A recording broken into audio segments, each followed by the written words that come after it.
You all ready? Yeah. Yeah. Let's do this. I'm gonna lead off with a poem. I'll do the first poem. Oh, great. And then, well, like I said, we're gonna go in order of age. So it'll be me, then me again, you again, and then you a third time. Oh man. Wow. Hey, before I let everyone in, I just want to say I love you both very dearly. You mean the world to me. I have made a career out of poetry, and you two were the instigators. You two were the two that really made it like feasible. You helped me erase sillier dreams of mine and focus on this, you know, and I thank you for that. I love you both for it, and I wouldn't be here today if it weren't for both of you. I love it. I love you. I appreciate it. I'm glad that I've helped you and us and maybe myself pursue the right silly dreams. Hell yeah. All one can hope for, really. You are both the best. I'm going to let 47 people into this room right now. Here we go. Here it is. I'm going to play some unauthorized intro music, I feel like. That should be good, right? Yeah. Hello, everybody. You can. Hello, everybody. Then you need to connect. You need to connect your audio so you can hear us. But if you can't hear us, and hear us. Hello, everyone. Some of you aren't. Look. Hello, Lauren. How are you? I just got your email. I was so happy. Oh, that's great. That's I have no idea who it is, but I respect the hell out of whoever is having kids in the background. Goddammit, I love you so much for that. That's my sister. That's my sister, and I think that my niece should read a poem. I'm just gonna put that out there. Yeah. She can just take over for me because really, you know. I'm gonna go ahead and mute everyone so that I can just say. Let's see here. Now I'm unmuting Dave and I'm unmuting Geoff.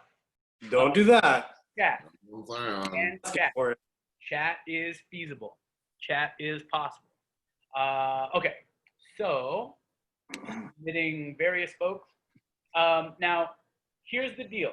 Because there are so many people in this room, I'm going to have it muted for a good portion of the show as we share stories, as we recite poems and what have you. It's a very loose evening. Now, I want to run people through a few things here. One, and I want to spread a little joy in all of your hearts, because here's the thing, and this is joyous for me. You all helped in buying tickets. You all helped to raise, let's see, let me look at this here, $747.71 for. I'm going to unmute you all, and I want you to all clap for yourself.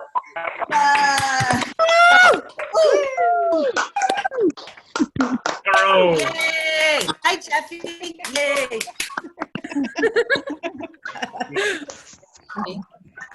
Hi, Betsy. Okay, so now everyone should be muted. I want to unmute Dave and Geoff, because they are the stars this evening. So I like to open it up to the gallery view, because then you can see everyone. You might have to click over. You might have to click over to see the whole spread of folks. We got 50 people here right now. I'm seeing old friends, newer friends, old friends. Like I'm impressed you're still here, kind of friends. And that's great. This is so lovely. It's so lovely to see all of your faces. It's so lovely to be able to share new work with you, some old work as well. I wanted to start things off with a poem. We have some special guests here this evening as well. I just, look at your faces. So here's the deal. After each poem, I'm gonna unmute everyone so you can cheer for each poem or clap or snap fingers or whatever you want to do. Let Marty McConnell in. Marty's now in the room. And Mike is doing that. Maybe I'll just suggest one more thing. Also, if you have any comments or questions or observations or things you want to mention, just hold on to them in your memory, jot them down. And it is kind of weird to me that people are muted, you know, like, but I get that. No, but I totally get that. It's like, you know, just part of the deal. But we do want to hear from all of you if you have stuff to say. So keep it in your brain, keep it on a piece of paper, and we'd love to hear it. Or put it in the chat, because I will be looking at the chat from time to time too, and we can answer questions from the chat. That's why the chat room is still open, so that you can still say something. So if you have a question or whatever, go ahead and put it in there, or just say, hey, call on me when you get a chance. But there's also a function in here where if you look under, I think it's under, I don't know if everyone else can do it. I can never remember where it is, but on here somewhere there's a raise hand feature, and it'll leave your hand up until we click on it. So that way we know you want to say something, but you will say something later. So here's the deal: we're gonna do some poems, we're gonna tell some stories, and then we'll chat, we'll mingle, and we'll do Q&A. We'll catch everyone up on everything.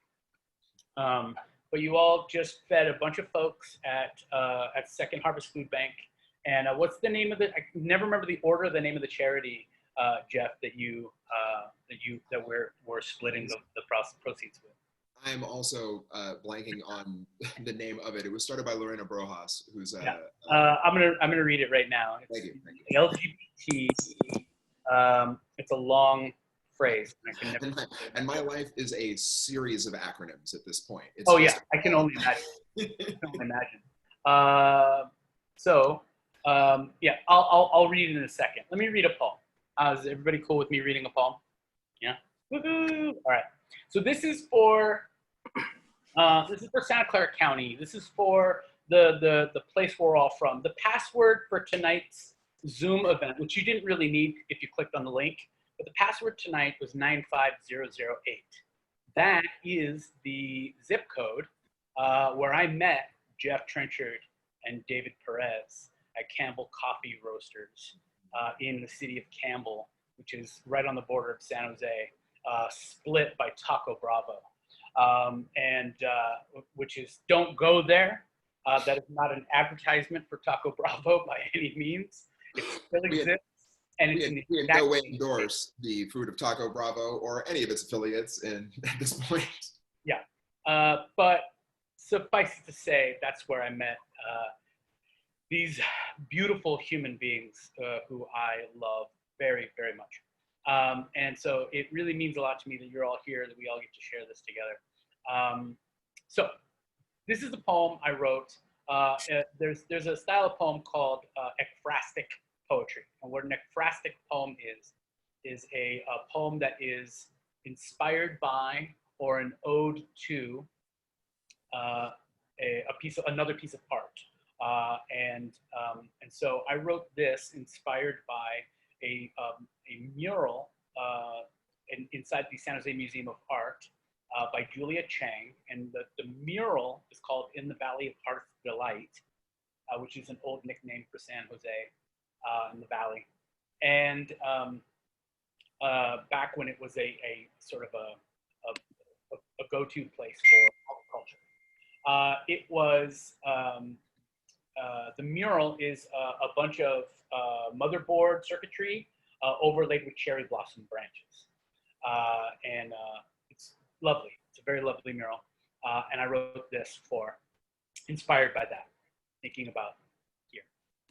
Ode to the delightful hearts of the valley.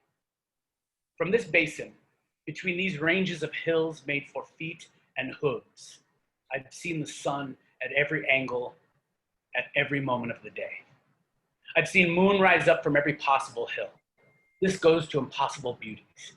Even when I was unprepared, with eyes closed, or overtly selfish and unblinking. In my time here, under the newest trees in this land of graveyard orchards and industries that fed 3 generations of my people, keeping my mom and her mom struggling to keep us from struggling, I have worked for a paycheck at every hour of the day. In all of the seconds that come in a year, there are none I have yet to laugh in. This goes to those who've made me laugh. In every city this valley cradles. This goes to a family that taught me to worry less about money and to make laughter instead. I miss the folks that I made it to 4 a.m. with. The sunrise set, protectors of the block, guardians of bookshelves and beers on 2nd and Empire, 6th and San Salvador, 5th and Julian, all the way north 1st Street. Maybe I was the mayor of Alviso, all 9 acres. The love child of Sunnyvale and Santa Clara. Campbell's loitering layabout. I could write odes to my crush on Milpitas. And Los Gatos. I've heard of you. This goes to the protectors of Nancy Lane and the East Side.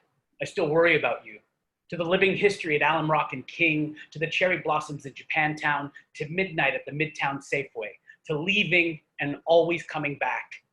To the children who will find love in this valley, in between falling in industry and children and struggle and a balance. Like our 4 impossible seasons, light summer, summer, autumn, and extreme autumn. This goes to the streets in all of our cities and to the people who use them to get somewhere, but especially to those who the streets got to first, to those who push everything they own in front of them and yet have nothing to speak of. This too is for you. This goes to the valley I hope to die in. If only this body would generate enough ash to cover all of the streets I've lived on. There is no perfection in perpetuity. Even a noble ancient industry of fruits and vegetables will be paved over for something easier. The sun shines brighter here to see the impossible beauties. They come in glimpses, sometimes in a breeze of mock orange blossoms, in how our motherboards help us put together the right combination of emojis to let the best person we know how much we love them, or how we love orange sauce, laughter, sunlight, and whatever us is. This is for the thousands of seconds we've spent together here, yesterday and tonight. Thank you all. Thank you for filling this valley with your delightful hearts. The end. Okay, I'm unmuting you all. I want to hear it.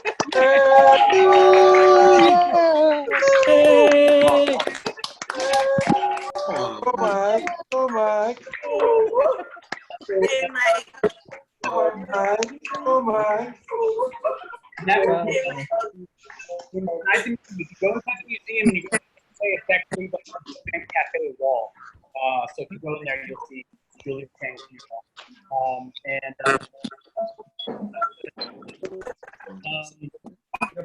Five people here.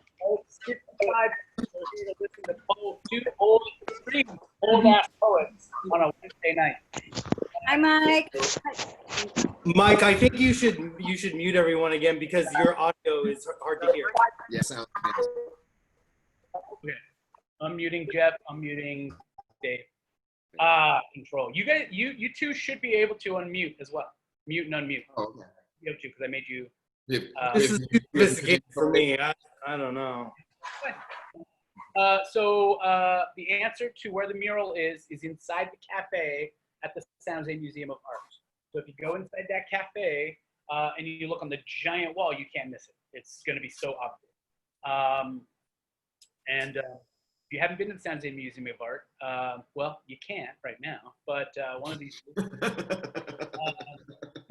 we will go there again.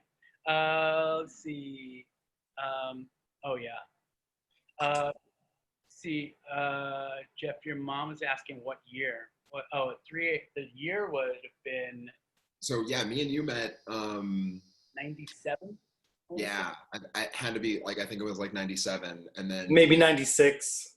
yeah, maybe you and I are probably around the same, like right near there. Yeah. Before the aughts. Yeah. Or pre-aughts. We were pre-aughts. Pre-aughts. I currently am sheltering in place with a couple of housemates, and one of their partners was born in '96. It's interesting conversation. I have worked with like whole ass attorneys, like not even like law students or something, or interns, whole, like a complete attorney person that I have tattoos that are older than they are. Yeah. Like, Does not surprise me. Yeah, but that's because Geoff got his tattoos when he was like 6 years old. Okay, here. No, okay, 18 to be fair, but yes, right, on the younger side. Even older. This makes us even sound even older when there's three things, okay? One, when we met, our combined ages were less than 60, okay? The three of us, all right? Mm-hmm. And now our combined ages are over 120. So, whoa. God, fuck math. Josh, I'm just gonna say fuck math off of that. Like, I'm terrible. We're very good friends with people we tutored and mentored poetically, who are now in their 30s, and we met them when they just got into high school. You know, like that's how old we are. It is true. But anyhow, enough of me talking. Who here wants to hear a poem by David Perez? I know I don't. Okay, David, all you.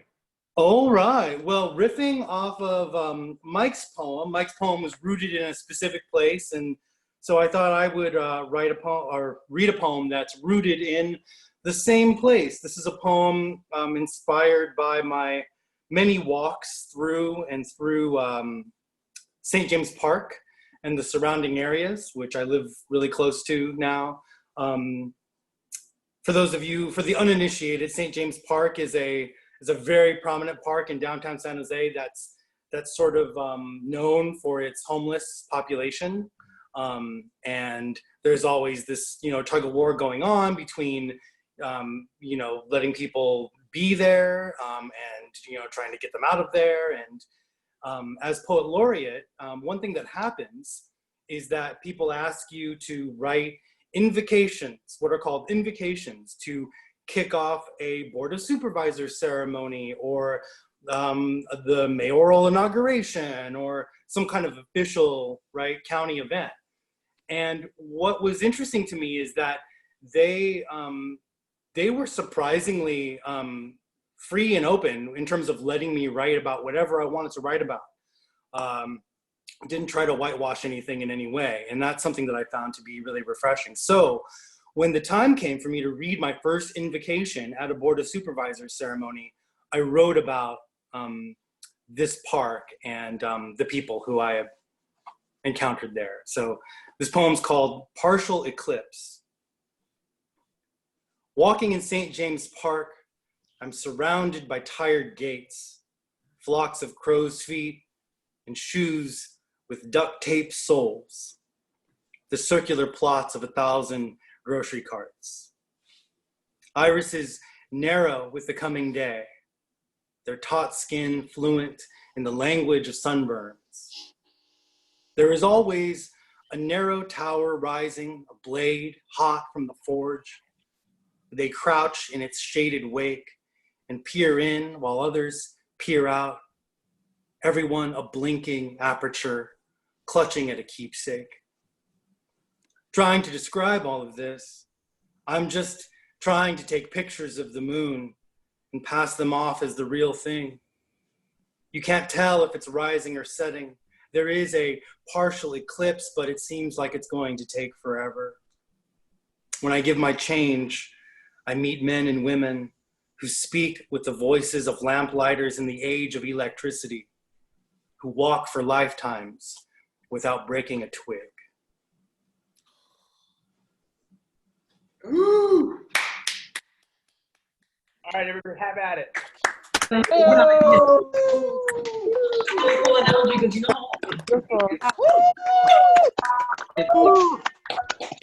Yeah. David. I really like You like that? I can really only handle so much of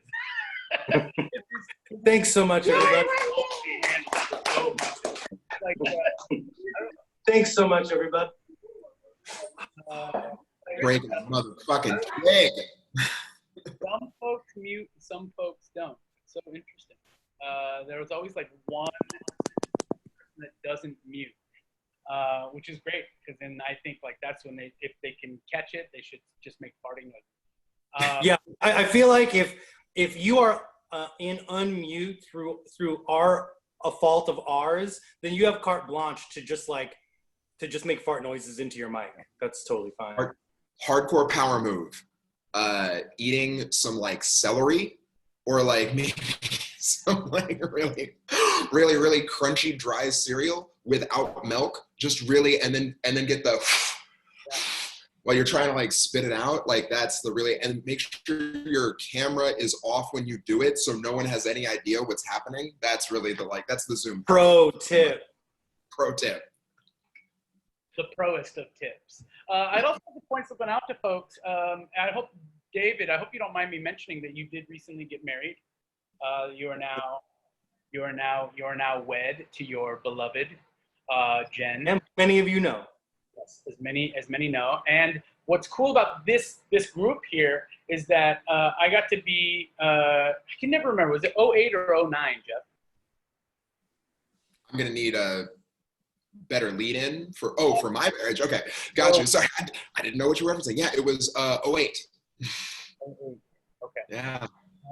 I don't know why I can never seem to remember the year, but I got to be best man at Neither Em nor I can also remember the year. Like we fuck it up constantly too. So I remember anything I said at the reception. It was the drunkest I think I've ever been. If there's video of it, I'd love to see it. Kind of, sort of, maybe not.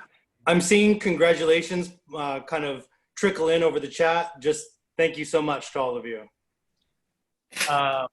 And then I got to officiate Dave's wedding earlier this month at a safe distance, and that was pretty cool. So I got this cool connection with these two.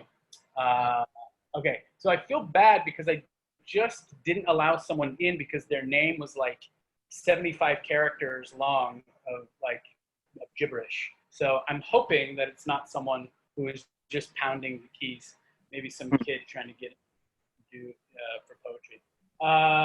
Anyhow, so Geoff, I would love to hear a poem from you. Well, I'd love to read you a poem. I have a place and time oriented poem as well.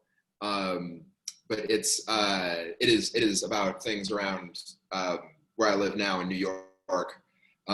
I'm working on a whole series about what it's like being an immigration lawyer. I don't know if folks. So yeah, it's like what I do now is I'm an attorney, and most of what I do is representing LGBTQ folks who are seeking asylum or other kind of humanitarian immigration situations.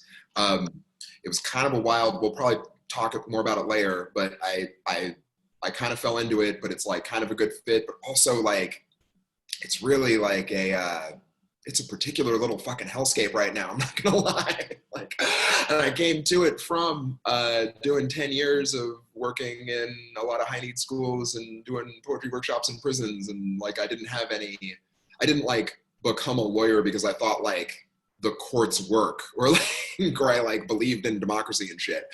I was literally just trying to pick a bigger weapon because I had watched a lot of people in foster care settings and juvenile detention settings just experience a lot of horrible shit. And I was like, well, I need to, they clearly have no regard for me witnessing all of these atrocities when I'm here in my cool guy substitute English teacher perspective. But even when I started just dressing like a lawyer, when I would go into these spaces and they would presume that I was an attorney, the mood shifted so drastically. But at any rate, this is in praise of the protests against Executive Order 13769, also known as the Muslim ban. For everyone who showed up at the airports during the first, quote, Muslim ban on January 28th, 2017, after Martina Spada. Praise the email blast that crashed in a tide of tiny chimes. The 1,000 name-deep Excel spreadsheets of people who are willing to leap like frogs from a dynamite pond. Praise the listservs. Praise the listserv makers. Praise the football field of protesters seen from the air trade ride in. Amber waves of flattened cardboard, Emma Lazarus quotes scrawled in black Sharpie, toddlers on shoulders holding signs that say never again is right now. Praise the mothers of exiles. Praise the security guard that tried to stop me from walking into Terminal 4, but then waved me in with a tattooed hand when I said I was a lawyer. Praise my friend that couldn't make it, but sent out the name and the number of the Port Authority head just in case anyone needs it. Praise the doctor who had just come off a flight from India and was about to go in diabetic shock. Praise the human telephone who alerted us, who in turn emailed the head of the Port Authority and CC'd every media contact any of us had. Praise the pressure of the press, every link in the chain, even the uniformed one that finally had the mercy or courage to get him a bag of peanuts and escorted him out in a wheelchair. Praise the mosh pit of laptops in the corner, a gang of lighthouses. Praise the people who write motions with a riot backdrop. The law student in New Jersey and hadn't slept in days but kept asking anyone if they needed anything. Praise the habeas, praise the corpus, praise the cheer that rang out from the New York Supreme Court Appellate Division 2nd Department where I was sworn in not 2 years before. Gilded glass glowing in crystal clear cold, praise injunction, hell, even a little bit of praise for the government attorney who clearly was just there so she did not get fined and would be updating her LinkedIn profile in the morning. Praise the partner who canceled plans and picked up slack. The crayon portraits of where we were when we weren't there to do the bedtime routine. Praise the texts of solidarity and heart emoji from in-laws and Twitter mutuals who reached out to say that they were proud to say that they knew someone who was there that day. Praise the sleep we all got that night before we knew how bad it was going to get. That is my poem. Oh, Geoff. Good shit.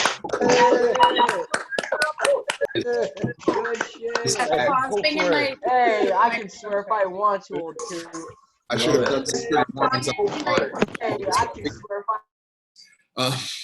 What was that, Geoff?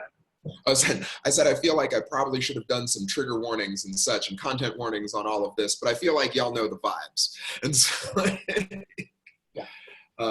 yeah, special you. to all of Immigration Art and Camille Mackler and some really good friends of mine with Legal Services NYC who filed had to file a lawsuit today in order to get the immigration court to just like acknowledge that like people weren't going to have court dates within 45 days of the court reopening, because right now it's not clear whenever they decide to open the court back open if you like maybe you're going to have to show up into a large crowded space where you might, you know, get your lungs turned to glass. So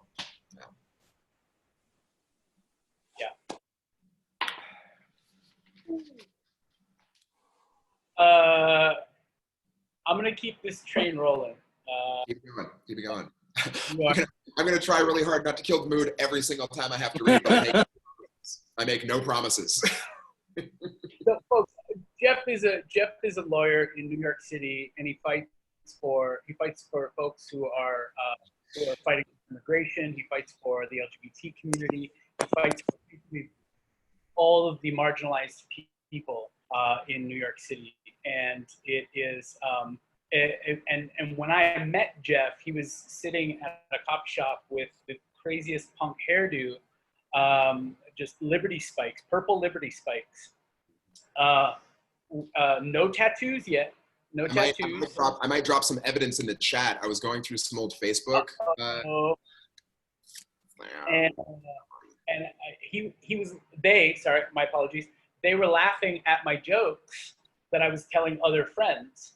And so I walked over and was like, hey, we're going to Denny's. You want to join us? You know? And they were like, I'm good. I should go home. I got school tomorrow. but you know, maybe some other time. I'm like, well, we're always here. So if you ever wanna come hang out with a bunch of losers, I'd love to have you. So the rest was history. You know, we've been friends ever since, and that was almost 25 years ago. Very shortly after that, they got a haircut and and started going to open mics and convinced me to start going to open mics. And around the same time, I feel like convinced is not the appropriate verb. I convinced you to go to one, and then I would consistently nag and browbeat you for, I'm going to say, a solid 6 months. I was awful in the way that I definitely was at 18 years old about like dragging you to places with that in my fucking head. Yeah. And it worked. It worked. It got me in. And then very, very shortly after I met Geoff, David started coming around the coffee shop in Campbell Coffee Roasters. And Dave was convincing me that I could write poetry. Once I saw others reading poetry, I thought, this is amazing. I feel like I don't just want to be a comedian. I think I want to do the poetry thing too. And yeah, I owe them my life. Or at least like my 20s. I owe them my 20s. Real quick, I wanted to unmute a friend of ours who was also there through all of this. And I would like to hear a poem from him, if he wouldn't mind. Eric Victorino, would you share a poem with us, please? Oh, hello. Yeah, I'd like to. I remember Geoff. I remember the Liberty Spikes. I remember Mike. I remember Dave. All of the just getting into poetry in the first place, getting into performing, watching all of us at that age decide there was something special about ourselves, or whatever the reason is that you decide to stand up in front of people and get judged. And I remember being kind of in awe of you, all three of you. You could stand up there by yourself and read something, or from memory, just say something so bare and so honest, and sometimes get booed off the stage. I mean, if there was a stage, it was like the corner of a coffee shop downtown, but the audiences could be really fucking brutal. And I remember being so scared of getting up there and doing what you guys do. I did spend a whole bunch of my life standing up on stages in front of people, but I had a band behind me, and that was different. You know, I got to share the blame if we sucked and the glory if we were great, but it wasn't ever just on me. And I never really had the balls to do what you guys have all done. And it's been amazing just over the last 25 years to keep in touch and watch my friends continue to be creative and to not give up on putting themselves out there. So my first, that's not a poem, that's just my first thought, was to thank you guys for continuing to do what you do. And everyone who logged in to watch this, just to realize, like, poetry is a easy thing to make fun of and a really fucking hard thing to do. I have a Campbell poem I wrote a poem in 2005 about Campbell, and that was before it changed as much as it has. It's called Campbell, California, creative. Campbell, California, my haunt, my home. It was the all-night diner for unlimited shitty coffee until the sun came up. Falling asleep in a booth, nestled, with my coat draped over myself like a blanket. Never really resting easy, always expecting the waitress to wake me up and kick me out. It was journal entries scribbled in a notebook, shaking off the effects of drugs and sleep deprivation.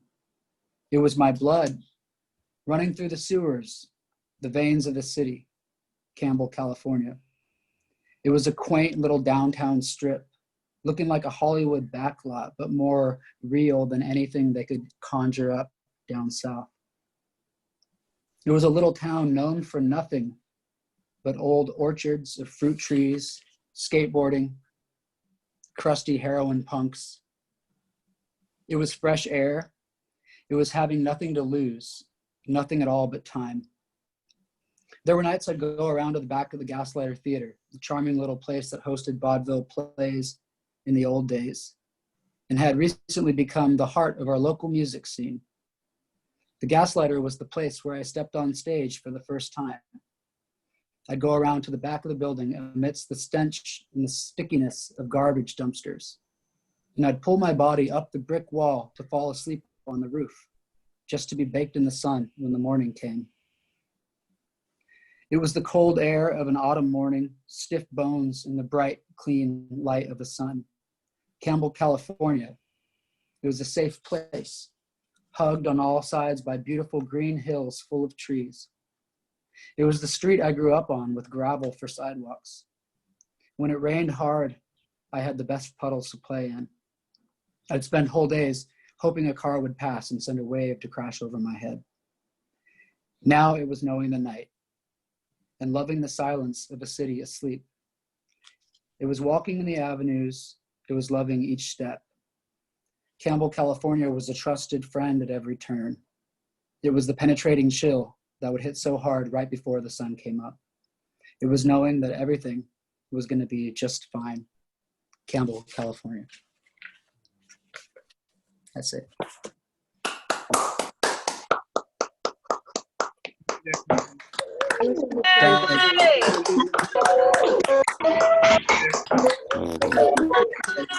And real quick, Mike, real fast. Yeah. If I could recite another poem called Los Gatos, California, I've heard of you. Yeah. I got to read that poem at City Hall as a what was the word you used, David? Poet laureate. Invocation. Vocation. Yeah. And I got to read that at City Hall, and to have the entire city council and the mayor laugh at that line felt really good. You know? That's so good. It's so slight and just crafty. It's good. And it's like, it works on like multiple levels, right? Because like you can be from Los Gatos and like if you hit the inflection right, they like won't even feel a way about it. Like it can just like, it's a good little mini poem within a poem. It's in the delivery. Mm. Yeah. The delivery. Ah. I was going to get some celery to eat during that poem, but I forgot. That would be. The night is young. We are. This one I wrote for. Not young. I wrote this the first poem I wrote during the shelter in place. It's called Widespread Orchestra. Today I danced knowing someone somewhere was dancing with me. Us cutting two different rugs that would have looked great together if given the chance to sync. This morning in the shower and the garden, I sang off key, but somehow it was in harmless harmony with someone somewhere else. This afternoon I wept as I did the dishes. A tear disappeared into the soapy water, but I know it will go to meet others. It will add to the upright rivers and oceans weeping with me into their own dirty dishes and dirty laundry. So much to clean, so much time to do it. Tonight I write and read this poem song biography by Candlelight, a group effort of somehow from a widespread orchestra of me and you and someone, everyone, somewhere else. That's that. Good job. Yo, Mike. That's that. Good, Mike.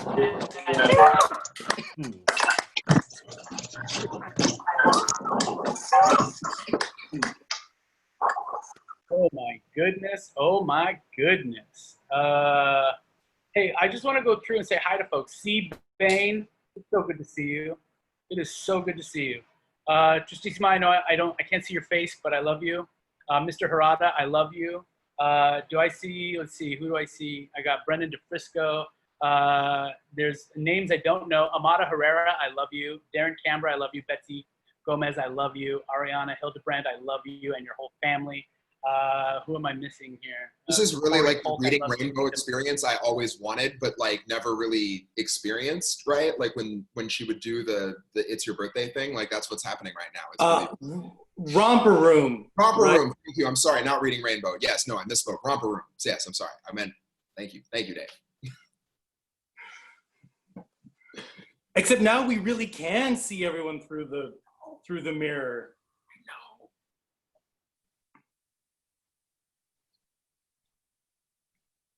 All right, Dave. I think it's silence. Oh, was it passed to me already? Yeah, I think it's passed to you. Okay, so trying to have some kind of cohesion between the poems that we read. And apologies, because my internet is actually probably cutting in and out. I apologize if that is the case. But anyhow, I'll go through and mention more names in a little bit. Dave Perez, do you have another poem for us? I do, and kind of on the topic of solitude, which I heard a hint of in what you just read. This is about a little bit about solitude and about the strange things that I do and places my mind goes when I spend too much time alone. My sister Ariana will recognize the subject of this poem because it involves a pet that we used to share. The poem is called Talking to a Bearded Dragon.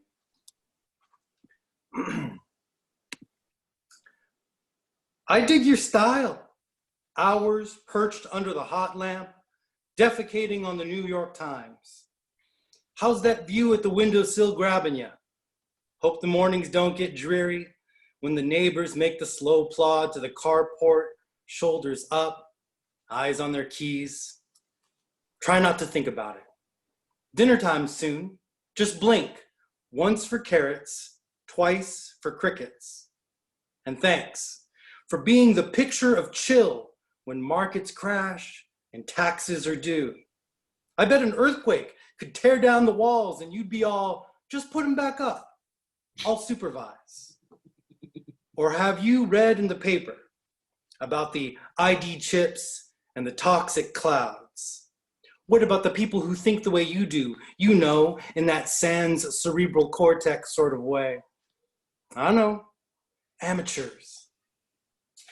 But if everything is all crickets and sunshine, what's with you clawing at the glass? Just blink. Once for snack request, twice for escape attempt. That was awesome. Hey! Done a lot. Yeah! Dog is loving it. Future bearded dragon. Yeah! Dog is loving it. Loved it.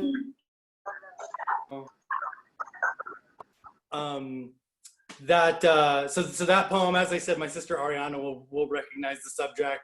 That was after our pet lizard, who was an Australian bearded dragon named Sydney. And she was with us for a short time, but is no longer with us. And so that was a little bit of an ode to Sydney. Rest in peace, Sydney. I've always really appreciated your delivery, Dave. I've seen you get loud, but you have a way of speaking that is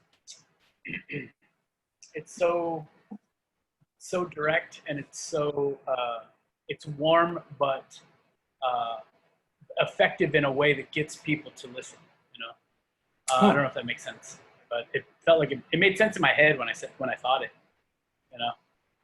I also always drugged the refreshments at my readings. That wasn't an option here, but. So, Geoff, listening. would you like to? Sure. Here, hold on a second. Yeah. So the line. So how do I phrase this? So I've basically been doing the like kind of same job for like 20 years, which is that I sit in small rooms with people and they tell me horrible things. and I write those things down. And then I try and kind of sculpt those things that we wrote down to like a really effective narrative, right? Like the attention span of a room full of drunken soccer hooligans at the Berkeley Poetry Slam is somewhat equivalent to a bunch of like ninth graders who are really not with the shits when it comes to a poetry reading at their school, which is also equivalent to most immigration judges and asylum officers, right? You need to get in, you need to get out, you need to fuck them up. You need to get that story through their head and get them fucking excited. The majority of my, so the way, I'm gonna say this as quickly as possible with as little wonky language as possible, but the way that you need to, what you need to prove in order to get asylum in the United States is basically that you are being persecuted, you're being attacked by the government, or that there are people who are attacking you and the government is unwilling or unable to stop them. Because of something about yourself you cannot change. So all of our asylum law kind of comes out of World War II. So it's like your political belief or your religion or your ethnicity. And then there's this sort of like catch-all category that's been carved out of the law called particular social groups, which include like victims of domestic violence, LGBT folks, like et cetera, et cetera. What that basically means for me as a lawyer and as a writer, like what I kind of do, and like as like really like a weird kind of like performance coach, which is how I work with a lot of my clients, is to try and take their story and just whittle it down to a particular sound that will resonate along the legally cognizable threads that will get them asylum. You know, and you have to frame things in a very particular way that you know, pretty consistently gets people a really important life-saving legal status, but literally requires that they prove that they're gay enough to die for it, which is a complicated endeavor on a lot of levels. We can talk more about that later, but this is a poem that I'm working on about it. It's called Proof of Queer Life. Proving that you're gay enough to deserve asylum is more art than science, but it's also more baking than cooking. More important that the ingredients are in the proper proportion than that they're actually fresh. It's all going in the oven anyway. Pictures are key, 8 to 10 at minimum, but more if you got them. At least a few taken outside. Proof of the queer life to be shown to the world. Proof America isn't like those other girls. Say what you will about the corporate pink wash of pride parades, but that rainbow speckled Doritos truck makes a hell of a photo op. Make sure that you've joined all the support groups. Make sure that your therapist is in touch with your lawyer. You'll need as many people as possible with as many letters after their name as possible to swear under penalty of perjury that they are sure that you are gay enough to die for it. There is nobody more true scummy than the Department of Homeland Security. So if you're trans but aren't in the process of chopping anything off, they really just call it playing dress up. Pictures with a partner are perfect. Out to brunch, holding hands. Kissing is okay, but no tongue. Same with the pics from dating apps. No face, no case also applies in this space. The government can't explicitly ask who and how you fuck, but they will always ask about your, quote, relationship. They'll want to hear a story Disney movie free from sex but drizzled thick with the love that they can recognize. Like the sweater over their shoulder and tied at the heart of a non-threatening gay neighbor in a primetime sitcom. Screen grabs of an all-caps faggot left as an Instagram comment or manna. For scars, filters are your friend. Toggle a few dials to make that keloid really pop. The story, of course, seals the deal. It must have the range. The roller coaster makes its magic from dynamic oscillation, so make sure there are a few shards of joy sprinkled among the piss in the grade school bathroom floor. Sneak some chocolates and a love letter to the cute bank teller to make the smell of the gasoline in the back of the patrol car crawl into the nose even deeper. It must all be as high contrast as the black New Roman Times against the white multi-use paper. In a short, concise manner, be able to explain exactly when you knew you are what you are. As if any bird can tell you precisely when their egg started to crack. In a short, concise manner, Be sure that you can properly opine as to the motivations of your rapist. You'll need to say with absolute certainty that they raped you because you're queer. Otherwise, it doesn't count towards your evidentiary scorecard. Never mind how those thoughts already live under your skin as an inky cancer. Never mind how saying them aloud rubs as raw as the burlap sack against your face, flatten your agony to an 8.5 by 11 sheet as relatable as an Ellen opening monologue. Remember, it doesn't matter if your story is true if no one buys it. Remember, we are here to wet up 2 cups of blood.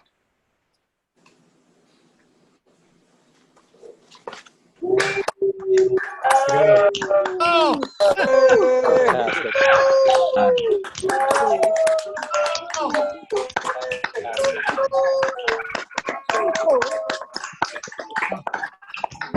That was unbelievable.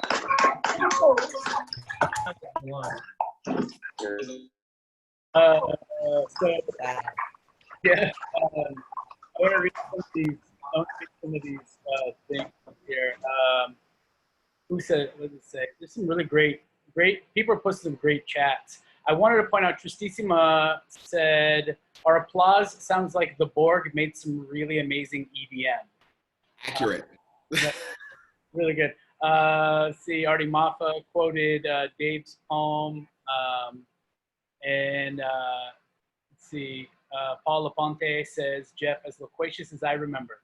Glad you're fighting for great causes. Your poetic whittling creates sharp, meaningful thoughts with a single sharp point. Very true. It is definitely a cold, prickly poem. I appreciate that. I appreciate it. And I would say, yes, your mom deserves to be a proud mother, for sure. Well done, Geoff. That was really something. Okay, so I want to keep things rolling. I figured what we'll do is maybe we'll each do one more poem, and then like kind of do, you know, take some questions and stuff from folks and have some conversation. Okay, let's see here. Do you remember, Geoff? Do you remember my ex Miranda? Yes. She says, "What's up?" Oh, what's up, Miranda? She can't make it tonight because she's got to put her kid to bed. So, yeah, you don't know anything about that. I know what I'm saying. But she says hello, and here's the poem I'm gonna read. This is one that it's a short one. It's a little one, but it's my favorite poem I've written in the last like probably 6 or 7 years. It's called Food. When I die, plant a fruit tree in my belly, then I can still feed you. I implore you to climb me once I am tall enough. Dangle your feet off my branches. Let your gray hair tickle my green and yellow leaves. When I change colors in the fall, know that I'm saying hi, and it's probably time for a sweater. The breeze will move me, then you. I'll stand there always, holding you, as long as you wish. Then plant a seed from me next to my roots, and there you can go when you go. And we'll slowly drop a family long after our bodies are once again dirt. Bodies are once again.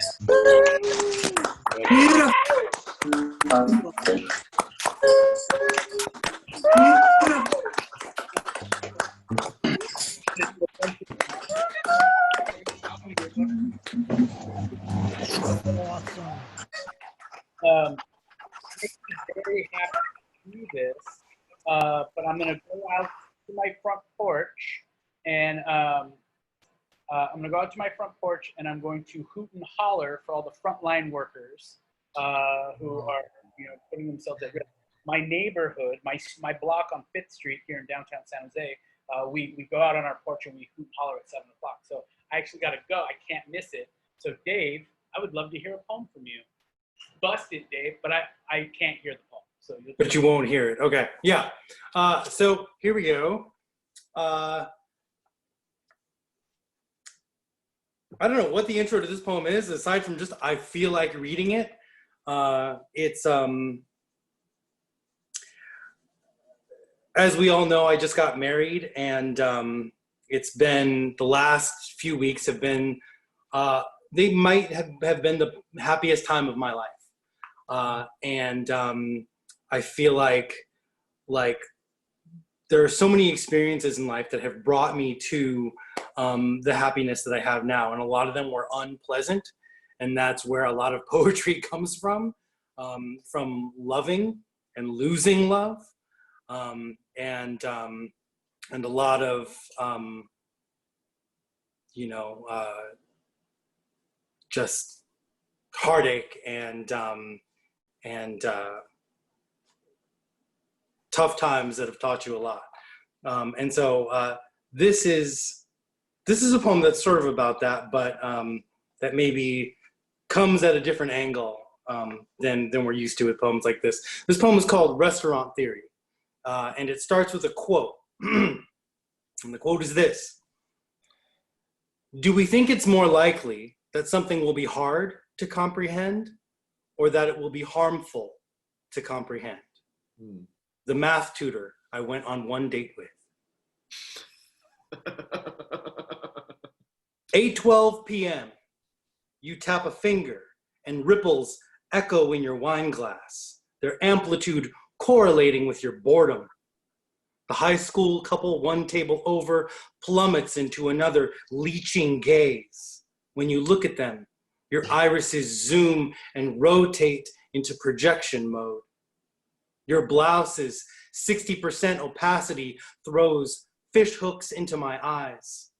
I pour 3 drinks directly into my frontal lobe to loosen up some commentary. I say, your fillet of sole seems pretty and your hair looks fresh.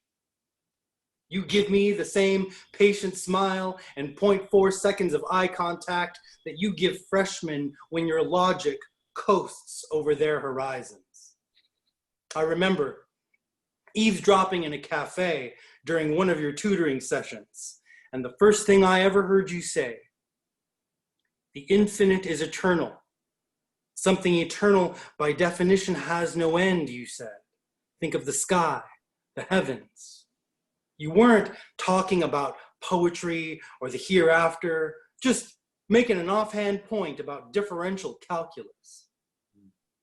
You blow the steam from your fork tip, pushing the scent the required 16 inches to guarantee my mind will never be at peace in rooms with baked fish and white zin. 8:13 p.m. As a joke, I give you 10 seconds to explain infinity. Time is a lie, you said. There is only one moment, and you are either in it or you're out to lunch.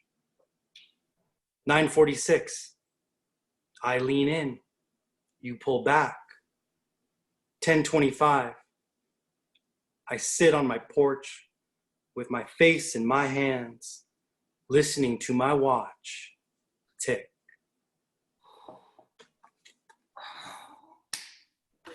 That was awesome. Love that. Fucking poem day, Perez. Come on. That way does that. Fucking poem day, Perez. Ding, before I found Hey.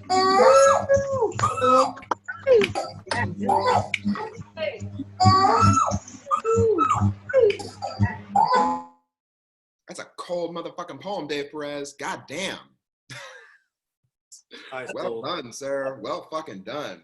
There's at least 3 dogs like howling because of that poem. You know what I mean? Like there was like they were like feeling it. I know that's my most enthusiastic audience, really. Yeah.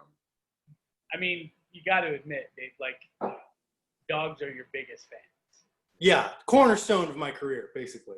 Easily. Wow. This is pretty incredible. Now I know I said one more each, and so Geoff, you got one left, but I was wondering, I would like to hear maybe some older stuff from y'all too. Is it possible we can do one more round of like an older poem that people might hear, maybe even like do it one last time and then never do it again? You know? I'll totally, I will, for the purpose of prosperity and excitement, I will guarantee that I will read the poem after this poem never again. The poem after that poem, you'll never read it again. Yes. Okay. I'm gonna read a new poem. I'm gonna read a new poem now, but I'll do if we're doing the old timers round. That's awesome. Cool. Okay, cool. Okay. I'm down. All right. All right. So this is this is a poem about Passover. And if you've never been to a Passover Seder before, just one thing you need to know is that we have a song that we sing for children about the plagues. And it's a really, really cute song that the children sing about how one day Pharaoh awoke in his bed and there were like frogs on his ears and frogs on his head. And like, it's like this really like cute song about frogs here, frogs here. It's all about frogs raining from the sky and scaring the living shit out of our enemies. And we teach it to our children as a kind of cute jovial thing, because that's how the fuck we get down. That was the try. Just in case you've never been to a Seder, that's an important point. This is, the Haggadah hits different this year.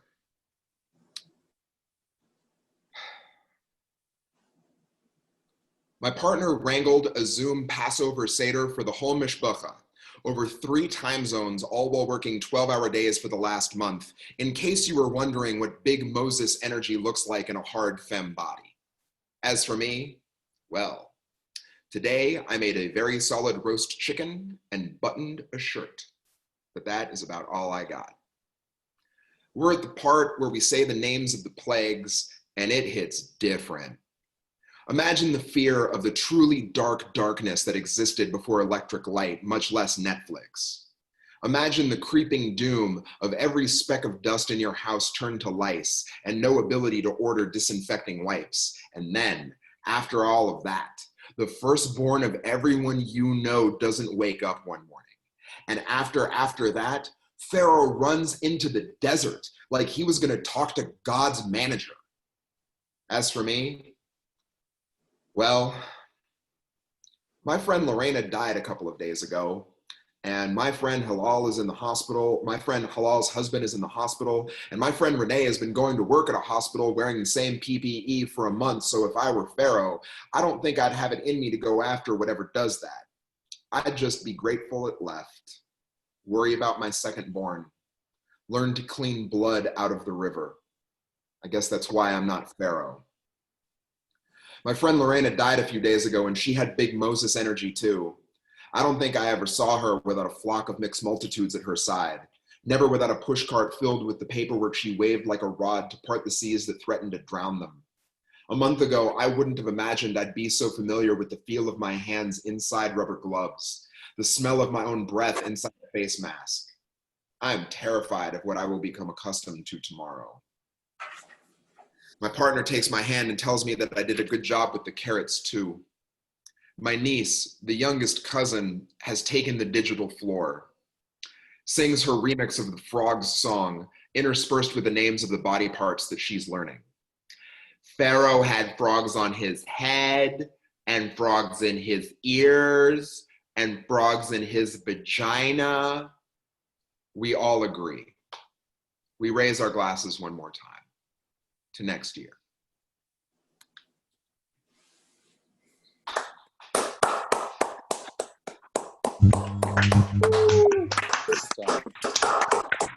Yes, woo! Got it. Got it. Got it.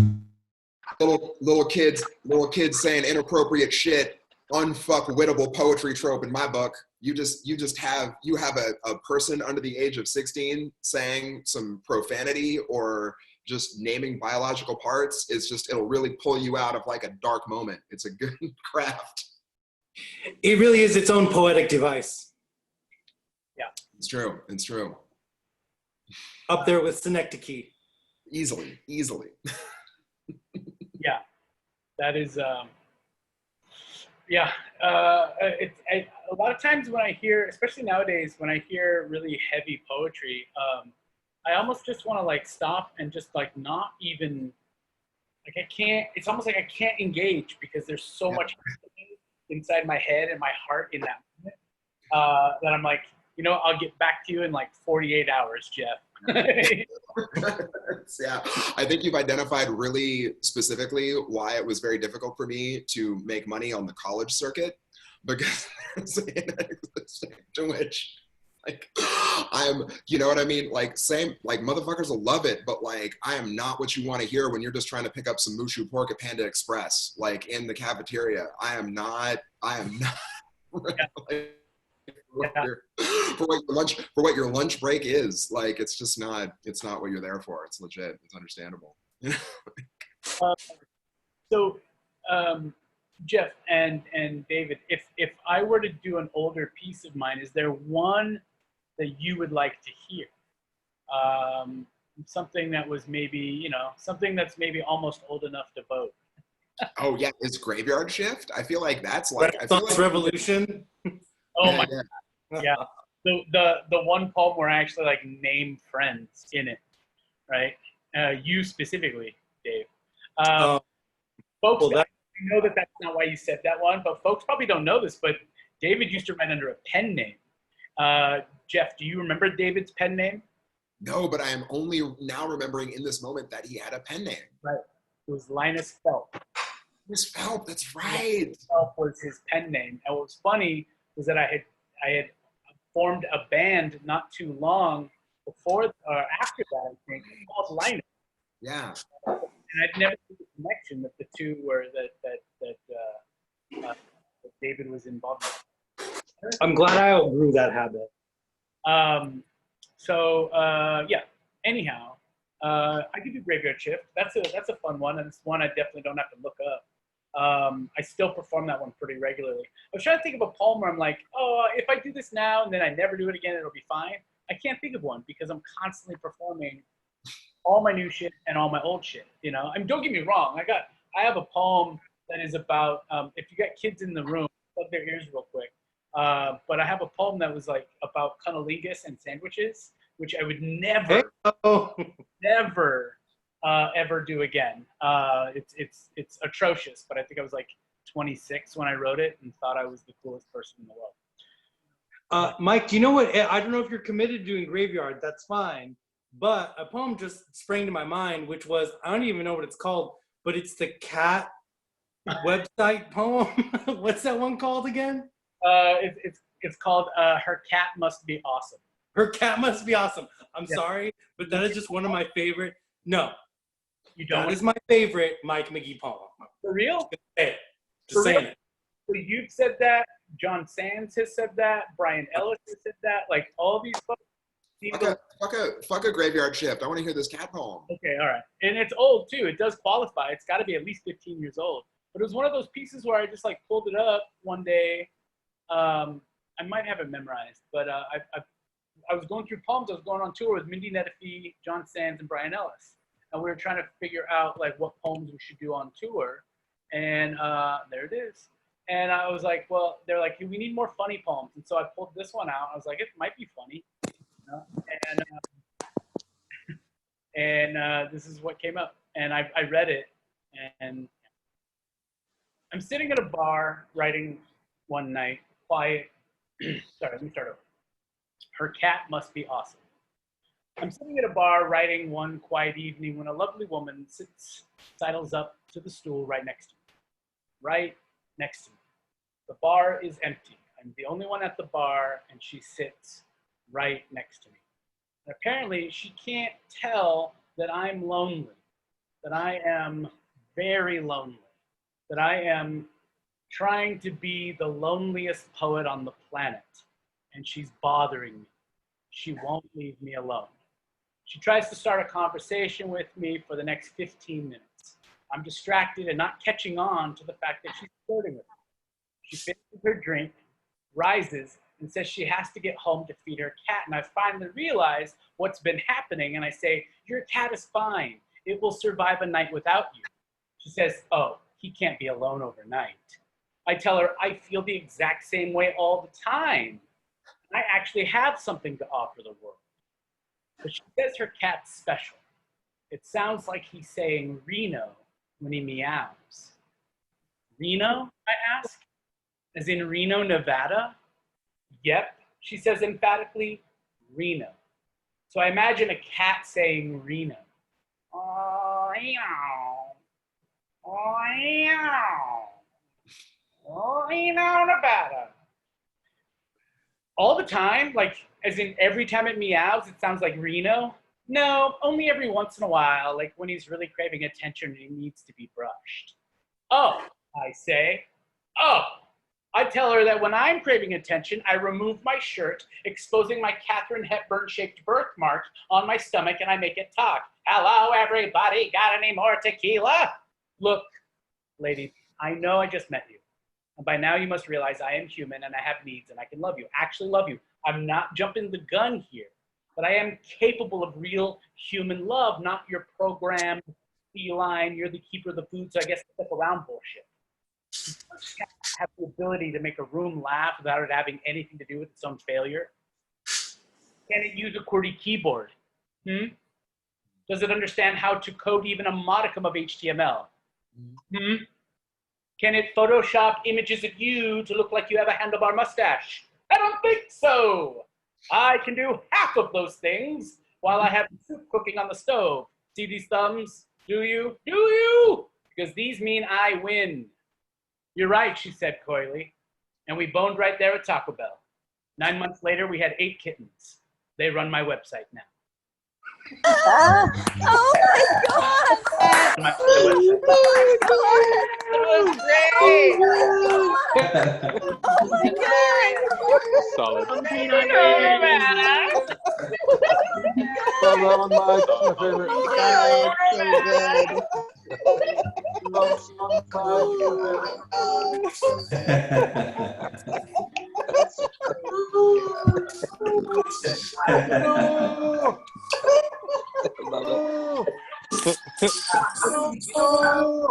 Muting. Unmuting Dave and Geoff. Can we all just do our impression of a cat saying Reno? Okay. Real quick, I'm gonna have my impression of all of us saying Reno.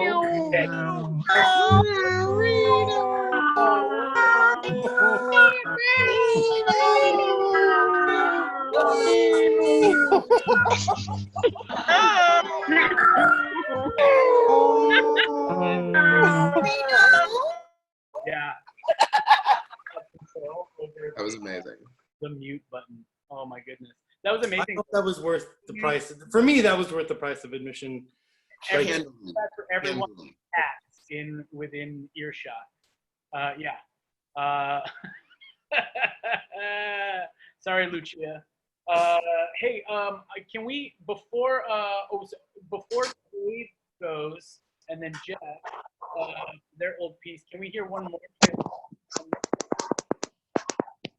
Eric, you want to do one more?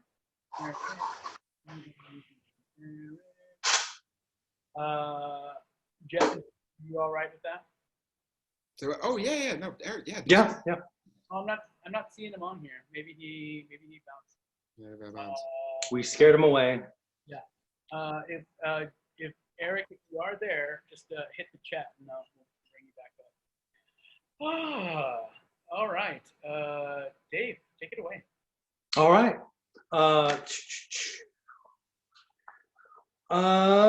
This poem has nothing to do with cats. Everything to do with, again, I have a lot of poems about kind of solitude and ways that I have of passing the time when no one else is around. So this poem is called To Shadowboxing. To Shadowboxing. I think about you when real life is filled with bad dialogue. During work and couples therapy, my attention drifts to you. Together, we have learned how to give exactly as much as we receive. I share balmy rooms with you where we cut the air as if we think something's gonna bleed from it. There is a way of fearing age and fading beauty that only comes to men without children on quiet nights when the rent is paid. I am tired of spitting into the wind and feeling only air. We may never know the results of our kind words. Our masterpieces will probably just float over the heads in the crowd. But you travel at a certain speed, repeat an exact number of times. When we're together, you comb laughter from the hills. When we're apart, I remember your burn, real as a wish in a fountain.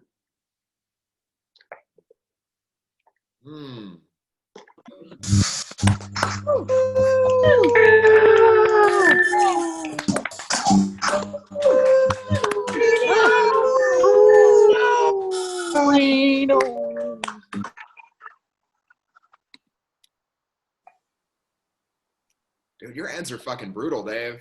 Oh, that's some really good. You know when to clip a fucking poem, friend. That was really good.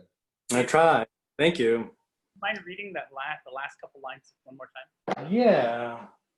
Thanks, bud. Also, if y'all, so I put links to, if everyone goes to my website, mightymikemickey.com, and clicks on the event link, they will find, they'll find links to both of your books for sale on the interwebs. So if you want to support the poets, because all your money is going to really great causes. We raised nearly $800 thanks to all of you for pitching in. Half of that money is going to Second Harvest Food Bank, and the other half of that money is going to an organization through Geoff.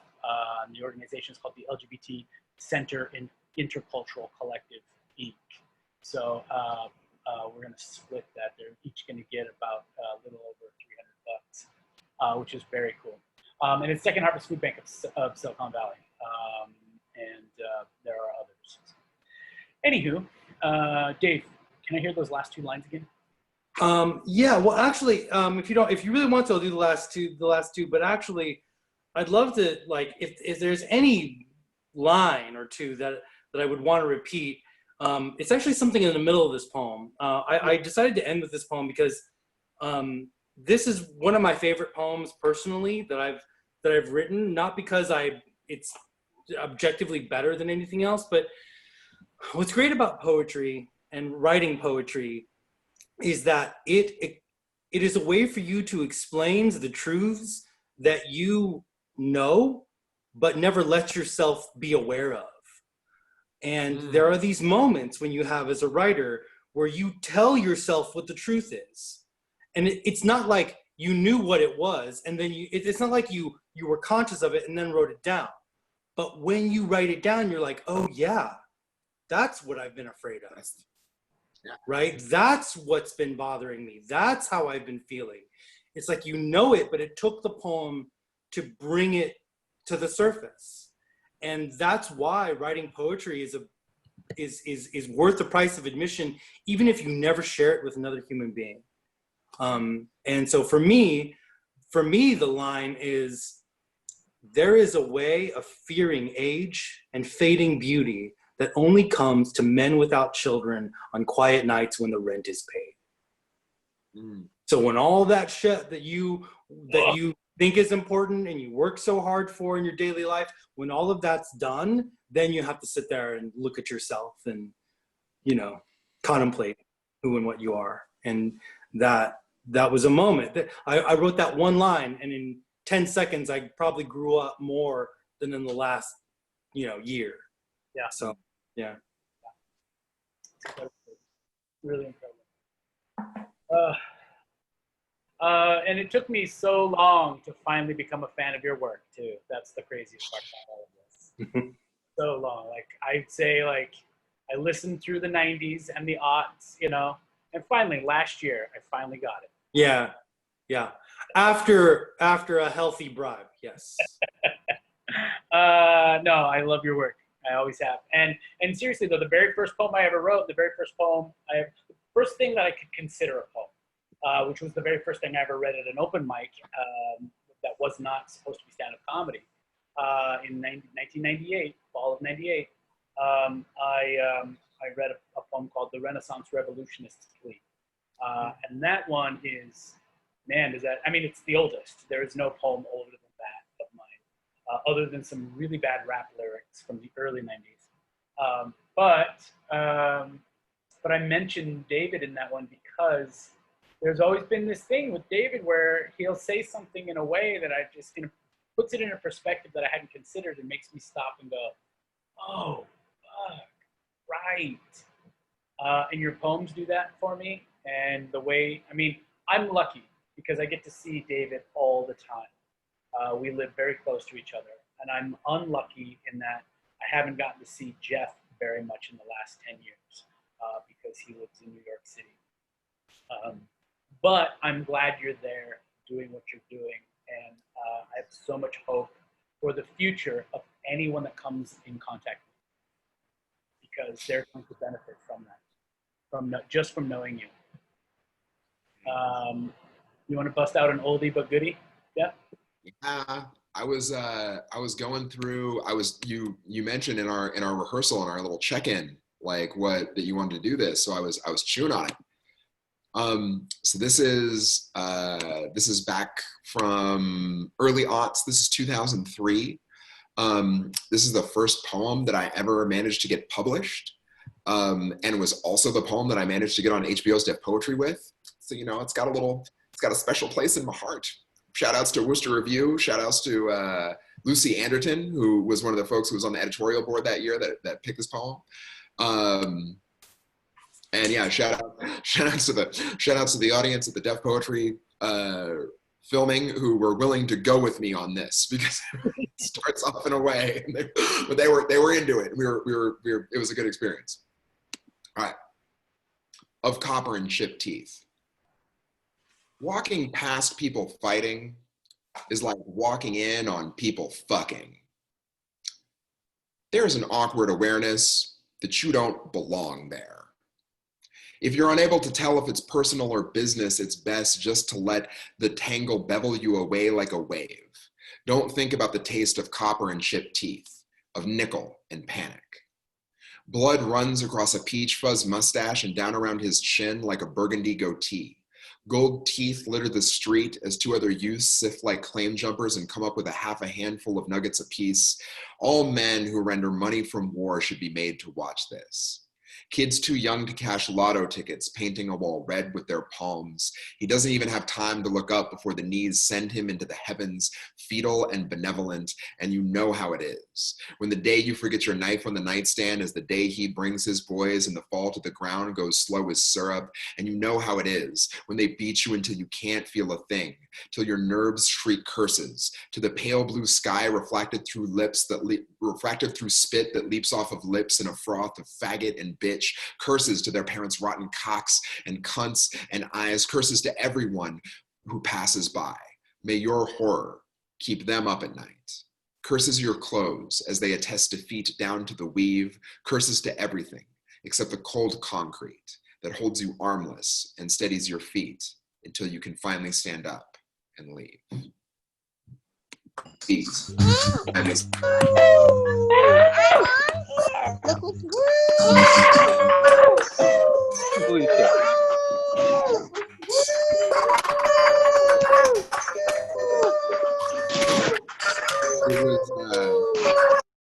It was definitely one of those things when I was rereading it and then like in particularly looking at Proof of Queer Life, which I wrote like 3 weeks ago.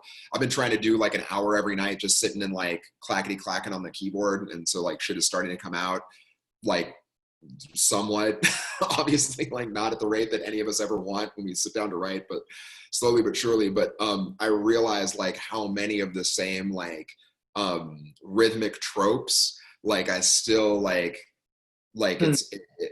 it hopefully doesn't sound like I haven't evolved at all, and hopefully sounds like I've maintained a particular aesthetic sensibility throughout the last 20 years. But I definitely noticed I'm like, oh yeah, I'm like doing the same shit with the way that I like fuck with these sounds and this alliteration, and like the same way I do this like little rhythmic pattern for an end rhyme. But like I got to do a whole bunch of like rhythmic bullshit before I do like a simple end rhyme. And like I gotta open with like an open that will that'll shut up a classroom or a bar.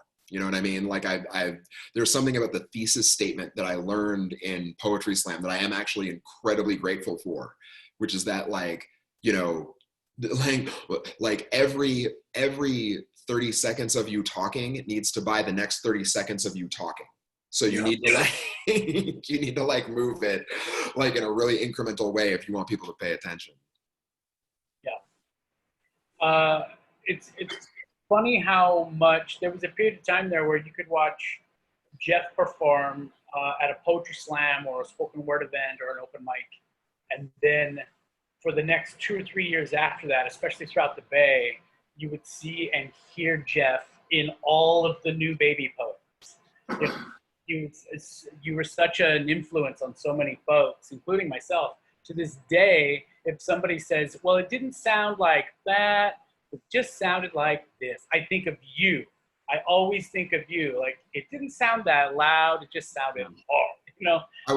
I was looking for a text copy of that to bring out, but I also like, that had like so many like performance shits that like, I don't know if I have my chops like sharp enough to do it anymore. But yeah, like that's another thing I noticed with that is like, I've been writing about watching people do violent shit basically the whole time I've been writing. Like that's my, like, and it comes down to actually, Dave, like some shit I remember talking about with you in front of like the Denny's in Campbell when I worked there. I think I remember I think I know what you're gonna say. Yeah, about how like there's a way in which we are conditioned to applaud like a particular kind of righteous violence, and that becomes like the proxy for us to like justify our own whatever else we need. Like we point to the thing as a society. Like I remember it was like you had a line about like we all want to walk up on like the rape scene in progress and just like fucking shoot the guy that's doing it. You know what I mean? Like not because we're do-gooders, but because we want to kick ass for we want to destroy something, right, and not be seen as a bad person. Yeah, it's a violence purification ritual that we're like always like kind of like looking to undergo.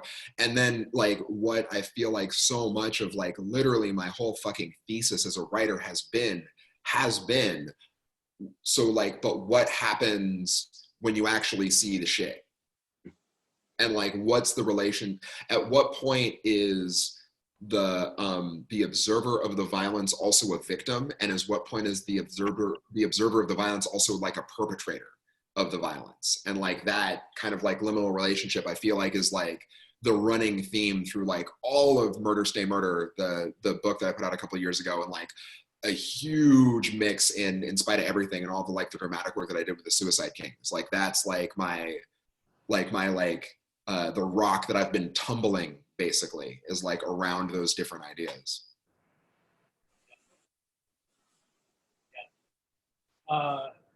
Now, when you were writing back in the day, I think this question, I want to ask this question of both of you.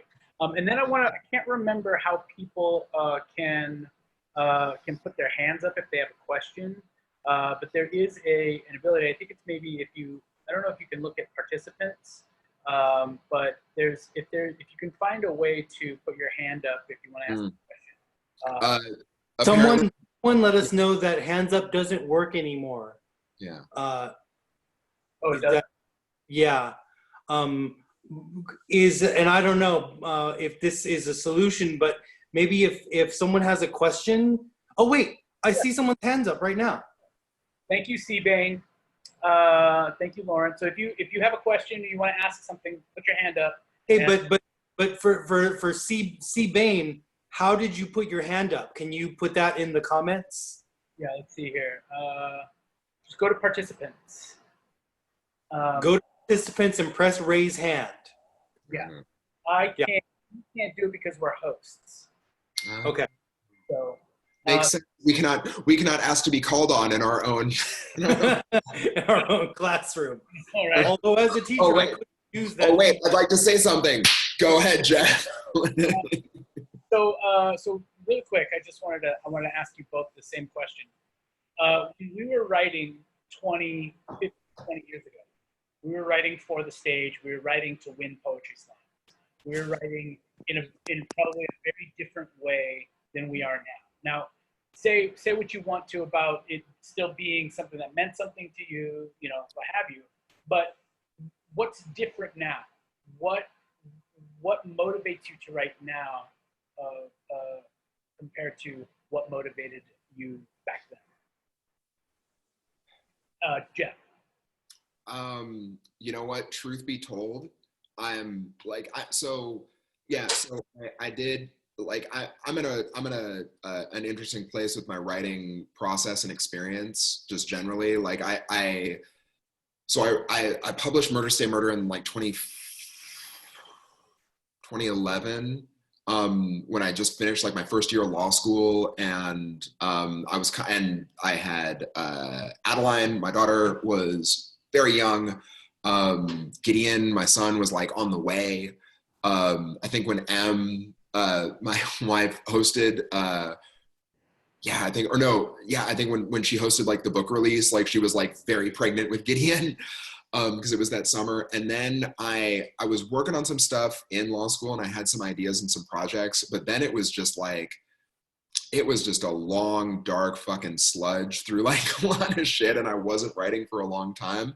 In like any kind of like serious dedicated way. And then over the last like year and change, I've gotten like back kind of on my discipline with it. And where I'm at right now is actually very much, and I've tried to kind of go back to some of that, like the feeling that I was trying to make in myself when we were standing on the top of the 3rd Street parking garage, like practicing poems. Like, for me, the real, like, I always wanted to light up any room that I was in. Like, I always wanted to do good, but I always kind of knew that, like, it wasn't, like, what I was trying to do was not gonna, like, win the evening. Like, I figured out really early on in Slam that Slam, as a theatrical show, like any given poetry slam, has a certain dramaturgical arc, and one that I could like ride in a particular way to a very consistent 2nd or 3rd place. Like I could totally get the like, oh, like they're dope and like their poems are hella dope, but they're also like, that was really fucking depressing. And like that does not elicit the 10 out of me the way the like triumphant thing does. So I just rode that fucking line, and I got mostly excited. Like if I get, you know, like when I was writing about teaching, if I could get teachers to really resonate with what was happening, like when I was, you know, my fucking poems about waiting tables, like people who like worked in service industry were like, oh, that's my shit. Like, and like now, like really if, you know, I knew that Proof of Queer Life was like good to go when I read it to a social worker friend of mine who's also like just got granted asylum. And so like once once Jay gave me the like nod, I'm like, okay, no, this poem like knocks. And like what I'm going for is the resonant feeling of when you do not feel your experience represented in media. That first thing where you're like, oh my fucking God, somebody said the shit. And like I'm really like I'm still on some asshole punk rock shit. I'm really like, if you ain't core, it ain't for you. Like really my drive that I'm at a lot right now is just, I want people who are familiar with the moments that I'm talking about to be able to see a resonance to what I'm talking about. And then my secondary goal is people who do not have that experience going like, oh my fucking God, there's something in my experience that I tie to it. But it's really like, there's a definite hierarchy in who I'm trying to write for and like what I'm trying to articulate. Which has not like has not really changed much. That was kind of what I got into early on. And then that was like my drug of choice as a writer. Yeah. Same question to you, David. What's your motivation now? Yeah, I think my motivation starts not thinking of myself as a writer, but as a reader. As a reader, and the reason I'm a reader, which I wouldn't be a writer if I didn't read, but the reason why reading has stuck with me and has become so important to me is because there are those moments where you're reading a book. It doesn't have to be poetry. It can be a novel. It can be nonfiction, anything, where you hear someone spit your thoughts back at you. Like all that stuff that I've been thinking and thinking that I'm alone in the way that I see the world, thinking that no one understands the way I understand things. And then someone articulates it in a way that you're like, oh, I've always known that was true. Yes, literature can teach you things.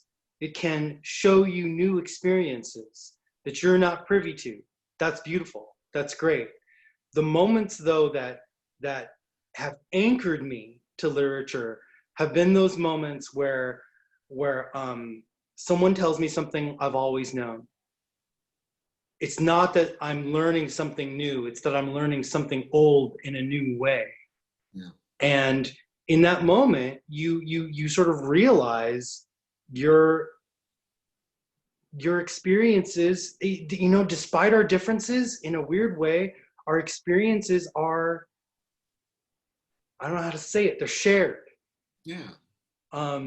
And there are times where great writers have reached into my heart and explained it to me.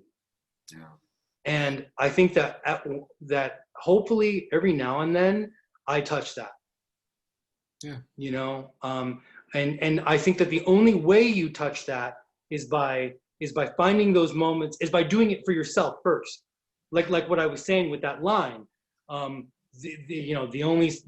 thing that scares me is you know, like how do you remember the line right now? But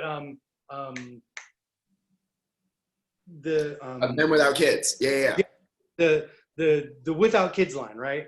Yeah. That's an example where it's a moment where I illuminated a truth that I knew pre-consciously.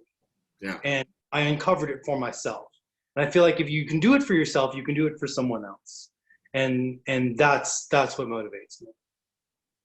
It's self-discovery, but through self-discovery, you communicate and you share something that others have experienced, I think. Yeah. I'm glad this is recording this whole thing. Zoom is recording this because I need to go back and listen to what you both said like 5 more times. You said so many wonderful things.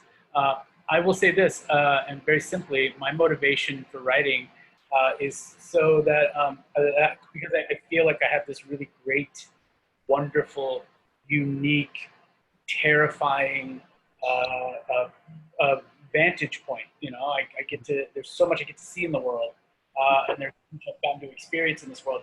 And I think, 1, I don't ever want to forget any of it, and 2, I hope that someone, it's like breadcrumbs, you know, leaving a trail behind, saying like, well, here's how I got through this level, you know, here's how I got through this level, here's how I, you know, these rungs were missing on this ladder, and so I used this instead, you know, and that's kind of how I see it, and that's why I write. Does anybody have any? Actually, Dave or Geoff, do you either one of you have questions for each other? Love to hear from the people who have patiently been silent and waiting. I know that we had some hands up. Yeah, I'd love to hear from whoever wants to say anything. If anybody would like to say anything, you can also just give us a thumbs up, and I'll unmute you really quickly. But we are, it's about that time. I've noticed that the 90-minute mark is generally where people are like, all right, I'm done. Been looking at a screen long enough. And let's see, Nazelah says, I love all y'all, Mike, Dave, and Jeffy. I gotta go, but it has been amazing to see your faces and hear your poems after 20+ years. Y'all are still some of my favorite poets. Thanks for getting me out. Congratulations on Marriage Day. See you soon, Mike, Jeffy. After the quarantine, I'm coming to see you. Love. That's a perfect. Thank you. Comment. Perfect. I love Nazelah so much. I love you so much. You can't tell, but I'm looking at you right now as you, here, hugging you back. Nazelah Jamison gives the best hugs. The best hugs. I'm like 3 times her size. And I mean, she can lift me. She can lift me and True sweep fact. me to the point where I don't just fart. Like, there's more. You know what I mean? That's all I'm gonna say. Anyhow, I love you, Nazelah Jamison. Anybody else? Is anybody? Oh, yes, we got. Well, there is a hand up. It's I'd true. like- From your mom. True. It's my mom. It's true. Hi, Mom. ah, I unmuted her. So I don't know. Yeah, maybe. Maybe. Morgan. Ma, you're unmuted. Ma Quilts, you're unmuted. Okay. Okay. Technical difficulties. It's, you know. Maybe it was just a high five. You know. It could have been a high five. It could have been a high five. Oh, muted. How? No, because it says that she's unmuted. Yeah. Thank you, Mr. Harada. I love you. Okay. So, I mean, your mom could always. It looks like we have another hand up. Sumiko? Oh, where did that go? Okay. Let me unmute Sumiko. Okay. Unmuted. Hi. Yeah, I know you guys are trying to get out of here, but a lot of the readings were political, and I was wondering if the readers feel like when the political climate changes, does it get like harder or more easy to speak to audiences on subjects that are political? Was my question. Yeah. I think that I'll take this first. I'll say that as a touring poet, the whole time Obama was in office, it was a lot easier, especially in blue states. People didn't really want to hear anything that was terribly political, unless it was really detrimental to their community. And I don't want to make any blanket statements, but I have never been a terribly political person. I would say that I'm more social political. I like to deal with sort of the one-on-one, you know? And that is always, I feel like that's always welcome. But I've also always felt like I'm kind of a, you know, poetry 101, spoken word 101 for a lot of folks. Or maybe I'm their entry level into poetry, if that makes sense. So I wouldn't say it's harder. It's just that you're just slightly challenged more as a poet. When the political climate it changes, when it shifts, you have to sort of follow those shifts. You know, sea changes are big for any art form. I would say any medium. So. Yeah, it's a great question, and I think my short answer is yes, it does get harder, and what I mean by that is it gets harder to write and to speak and to share political ideas and not sound preachy and not sound like I'm telling you what to do and I'm trying to feed you an opinion and I want you to just listen to it and then think the way I think, you know? I don't think that works, or at least it doesn't work for me. And so as the climate changes, it gets hard to understand, first of all, to understand the climate, to understand what's going on and be educated and be informed in a world with increasing sort of complexities around misinformation. But then once you cross that whole hurdle, if you ever cross it, you know, you really only navigate it to varying degrees, I think. But to the extent that you do figure out what's going on and understand your political sort of world, the hard part is in writing about your views in a way that touches your actual experience, so that you're not just shouting ideas and abstractions at people, but you're sharing an experience with them that resonates with them and that they can understand and hopefully relate to. And that's the tricky, that's always the tricky part. It gets trickier as political climates change and develop.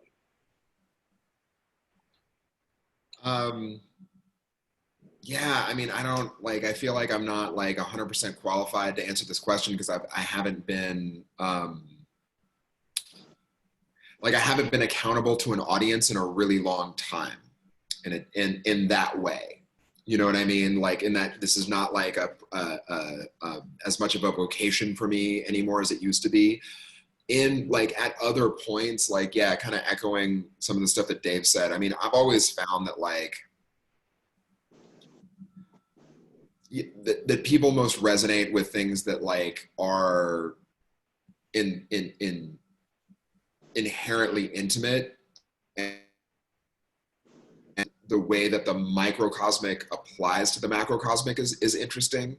You know, I can only imagine what I've been having like a lot of like heavy 2004 vibes lately with that, like we've kind of like lived through, like, you know, I remember feeling in 2004, it's like, wow, this has been fucking terrible. And like, okay, so it's about to be another election, and like, it's really likely to be more fucking terrible. And the poetry that I heard at that time that was categorized as political that resonated me with the most was the kinds of things that really did just speak to an individual's experience and explored the political realities therein. You know, I think that there is, it's like the Audre Lorde, I think, line. I'm hoping I'm not misattributing it, but Audre Lorde has a line about how the difference between poetry and rhetoric is the willingness to kill your children or other people's. And like, I feel like is that Audre Lorde? Please, I really hope I'm not fucking it up, but please tell me if I'm fucking it up. Yeah, like it kind of comes down to that, right? It's like poetry is the willingness to kill your own children. Like the job of like a good poem is the way that you put your own heart in it, and then the political realities become self-evident.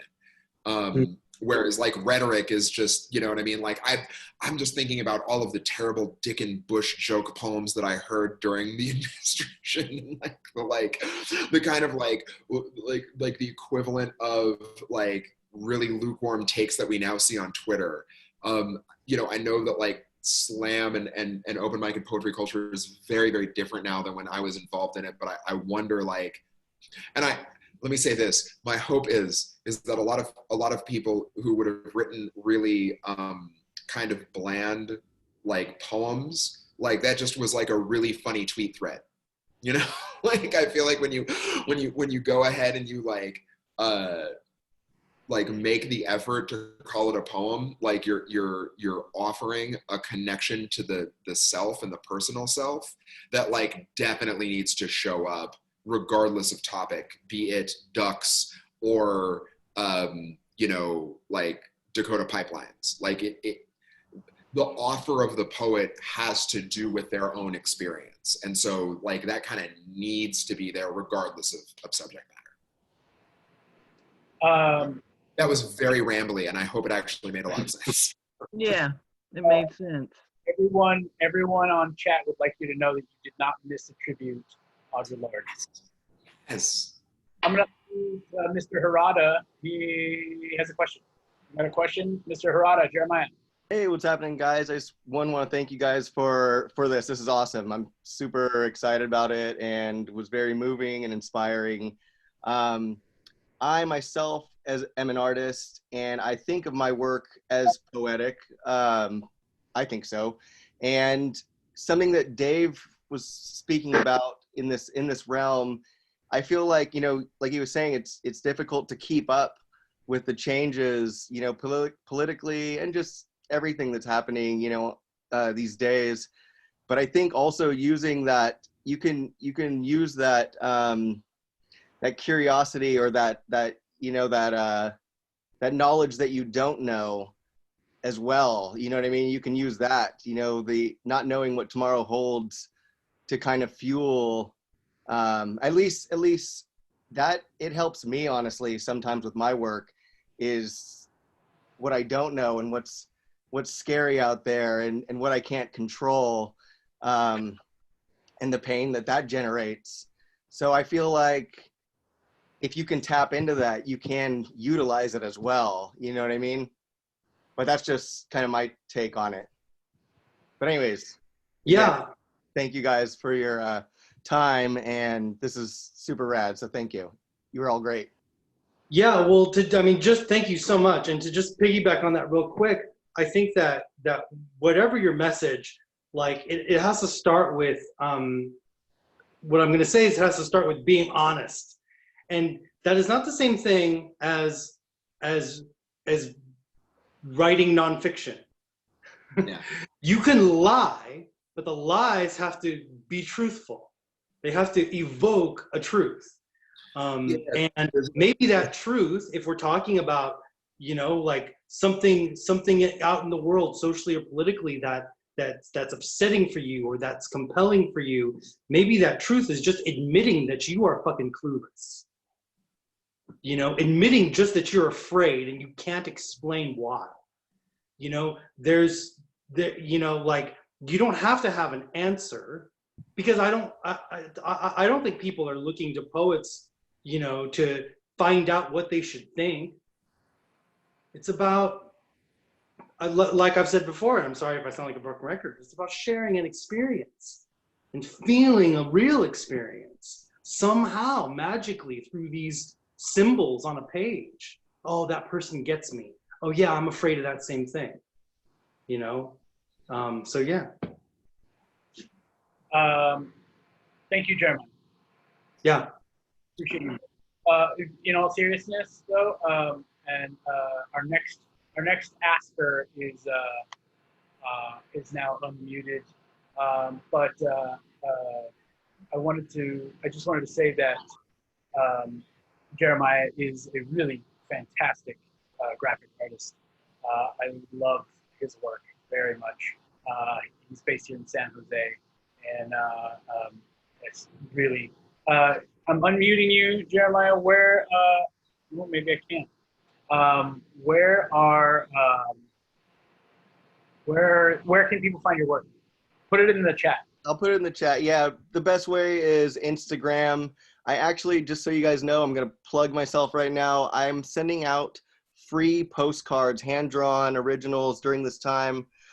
So if you go to my Instagram and DM me, or the information's there, my email, my DM, and all that. Yeah, put it in the send you a free postcard. It's been awesome, and people are really digging it. So I'm gonna put my Instagram handle in here, and again, this is free for you. So my plug is that you get something for free. Thanks so much. Yeah, thank you guys. So next, and I'm going to go ahead and say that this is our last question, because it's almost 8 o'clock, and I think we should all go in 2 hours. You're all amazing. Lucia Misch, you have a question. Hey, I do have a question. Hi. Well, I have two questions. First, will any of you buy me beer? I mean, now, like any of us, like now it's. For context, Mike, Dave, and Geoff were poetry mentors for myself and other young poets in San Jose when we were teenagers, and so. But I had like a big theoretical question about like the state of spoken word. But I think what I actually want to know from you three, all of whom like produce writing that I love so much and are people who I adore and miss. What I really want to know is like, what is your go-to poetry hack? When you sit down and you want to write and just like, there's nothing on deck, like the chamber is empty, what do you do to start generating? So like I try right now, my thing is that I need to show up 30 to 45 minutes every day in front of the keyboard in order for me to like continue to feel in my integrity and calling myself a fucking writer. Like that's my jam. So I sit down with that a lot where I'm just like, okay, so I'm exhausted. Shit to do. When I'm in those situations, I try and just, you know, like work with prompts, you know what I mean? Like pull some things, like really like the closest hack I've ever found is just try and figure out what shit you have to say that makes you feel the way the shit that like feels, right? Like, I'm trying to make a poem that feels in the audience the way that like I feel when I listen to like the new Run the Jewels record. You know what I mean?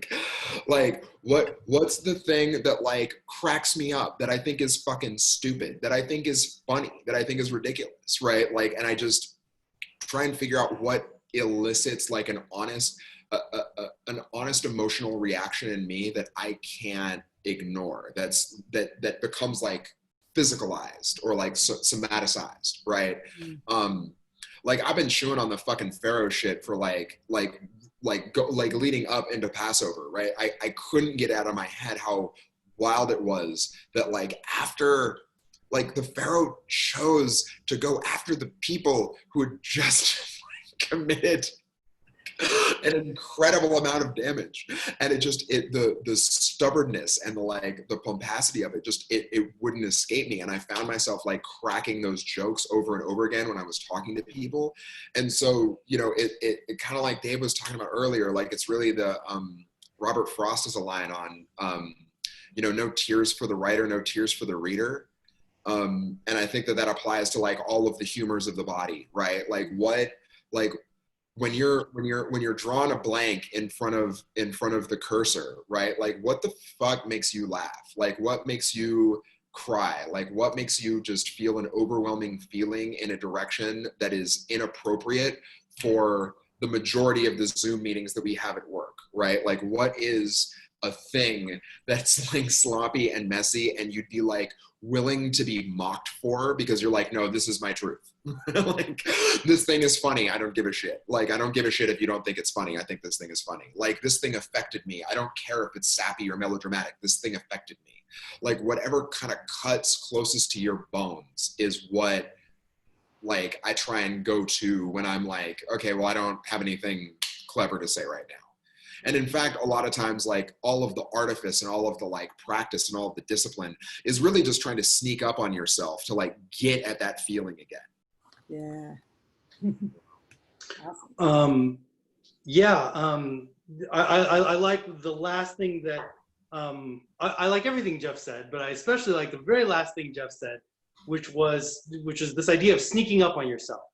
Yeah. And so I think I have that's a Billy Childish line. I cannot take full credit. Like, yes, but yeah, go ahead. I was going to give you full credit. You could have just said nothing and just written that way. No, I could have. But look, I'm a fucking lawyer now. I got an ethical boundary. Like, oh, you have ethics and shit. Okay. Sneaking up on yourself. So one thing. So poetry hack. This will get a little bit how to. Hopefully it makes sense. So it is rather simple. I will simply physically describe something I think is interesting. Oh, yeah. Where it's the food that my wife just made. It's the wine in the glass. It's the bird on the windowsill. It's the weird smell in the subway station. Yep. It's just something compelling to you. Just describe it. Describe it faithfully. If you can have some color in there, make it interesting, a little bit of virtuosity, that's fine. But just describe something compelling to you. And then, and this is going to sound crowbar simple, and then talk about something else. Like just describe that thing for a little while, and then talk about something else. It will feel random because it is. But when you do that, your brain won't be able to help as long as you just keep writing, your brain won't be able to help but try to find a connection. Yeah. And sometimes it doesn't work, and sometimes it does. Yeah. A great example of, and if you look at so much poetry does this. There's even a sort of worn out term for it, which is the turn, right?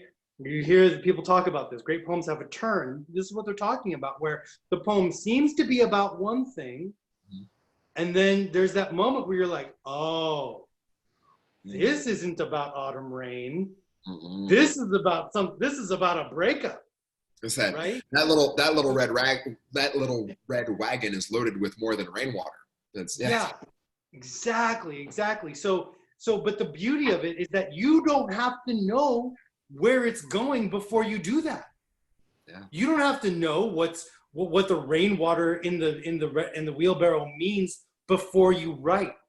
It's writing that gets you there. So it's like describe one thing and then turn to something else. An example from one of our contemporaries. I don't know how many of you know the poet Mindy Nettifee, but check out some Mindy Nettifee. She has a beautiful book called Rise of the Trustfall. And there's a poem in that book, some of you may even have it, but Mindy Nettifee, Rise of the Trustfall.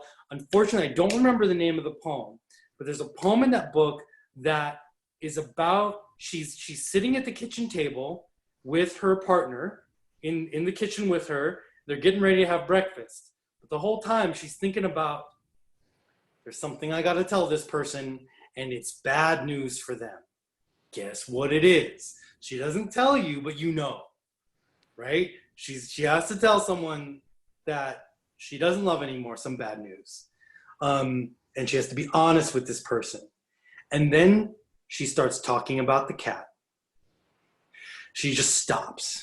And she starts talking about the cat, right? And the cat's outside, perched on the fence.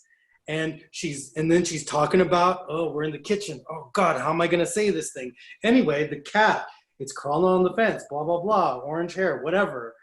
And then there's a moment where the cat sees something and it arches its back, ready to pounce. Just like her, right? And so, I don't know, I mean, Nettifee is probably genius enough where maybe she knew where she was going with that before, but I'm gonna guess maybe not. I'm gonna guess that she started writing about this breakup moment, and then she started writing about the cat, and then somewhere along the way she was like, here's the connection. And I think that's some magic right there that can happen. I once did a prompt. I think you were even there, Geoff. There was a bunch of folks in New York. I don't even remember whose apartment it was. But we were all doing writing prompts while I was on tour back in like 06, 07, maybe 08. And the prompt was take something from your personal history and something from world history and try and just pick, it can be random, 2 random things, and try to connect them, try to make them related. And that prompt, just like, it's mind-blowing because there's nothing else to it. That's it. Make them related. Compare the two.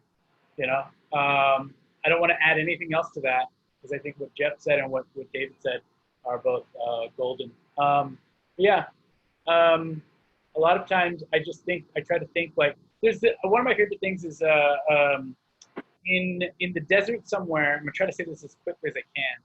In the desert somewhere, there are salt mines that made where they loaded a bunch of barrels of toxic waste and toxic nuclear waste stuff, and they buried them in salt mines in like Colorado, Utah area, and they realized that they needed to the half-life of the radioactive waste was like 25,000 years, and so they realized that they tried to hide it so that there was like forest in area and it's really like hard to get to, but in case future humans get to that location and have no idea that below them by about half a mile is toxic waste, and there's this door that you can open. It will take a lot of work, but you could open it. But they needed to put a sign on there that says, "Don't open this door, because it's going to be your death for sure." How do you say that to humans in 20,000 years? You know, how do you tell humans don't go in here in 20,000 years? You know, and so they had to come up with symbols that they can only hope future humans will understand. They had to come up with symbols and make these metal plaques that won't degrade over time as best as possible to try to stop future humans from going down in this giant cave. Poetry doesn't have to be that hard. you know? The beauty of that is that it's there will be humans along the way who will help explain the poem if for whatever reason you're sort of missing a thing, you know. Don't make it too complex, you know. The simpler the better, and then in a year add more to it. In 6 months take something out of it, you know. Let it be malleable, let it move, let it flow, you know. Because there will always be drafts that exist of earlier versions, and you can always go back to it and say, oh wait, what the fuck was I thinking? That line was pretty good. Anyhow, I'm gonna shut up. I love you, Lucia. Yeah. Yeah, likewise. Thank you all so much. It's really amazing to like see you all in one place again, and yeah, to be learning from you still 15 years after I started. And yeah, thank you for all the poetry and encouragement. You're the reason why doing my taxes is completely impossible, but also for a lot of really good things. So thank you all so much. Thanks, Lucia. Great to see you. I'm gonna say now that we should end this. I think we've gone long enough. But what I'll do is as people leave, as people hang up, we'd like to, if everyone can be like really quiet, really quiet. I'm gonna unmute everyone. It can be like really quiet, really quiet. I'm gonna unmute everyone. So funny. So just if you have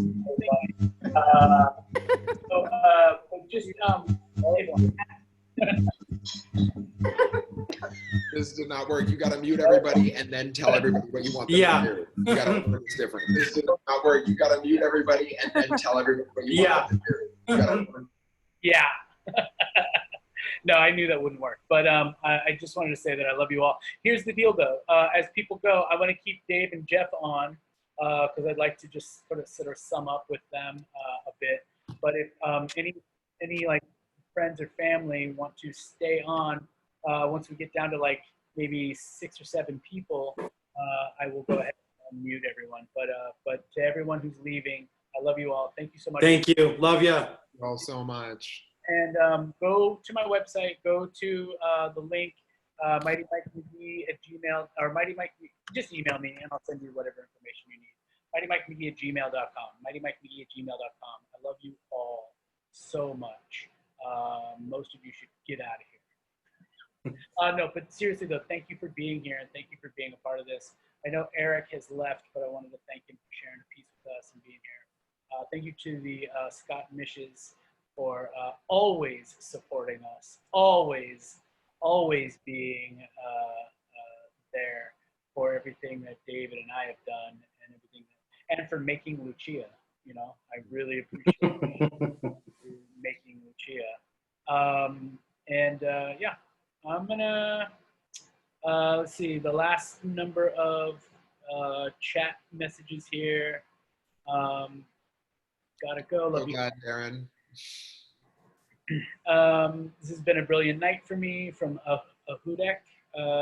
Thank you, Ahudek. You don't even know the power of the magic of seeing you three and so many of what 57 others who have been here for me. Ariana, your sister says she loves us. Bye. Wow, you sounded exactly like my sister. That was amazing. Sound like I was like a ventriloquist. Master impressionist. Thank you, Mr. Horta. Thank you for sharing. Thank you, Brian. Brian Cisco. Everyone's been great. Tristissima, I miss you three from the bottomless bits of my dark heart. I can't stay to chat. Please reach out to me and all blah, blah, blah. Okay. Darron, I love you. Thank you for joining us. You are a delight. I miss you. And you're lucky too, because you got like 5 more hours of sunlight too, at least. Darron, I'm assuming you're still in Honolulu. Anyhow, that's that. We still have, so many people still want to hang out. I get it. I know how it is. We're all very cute. Very cute. Look at us. Look at us three. We're like a power, we're a glorified duo, you know? Yeah. Okay. I think the math works out, but okay. I'm unmuting. like seriously miss hanging out with you late at night.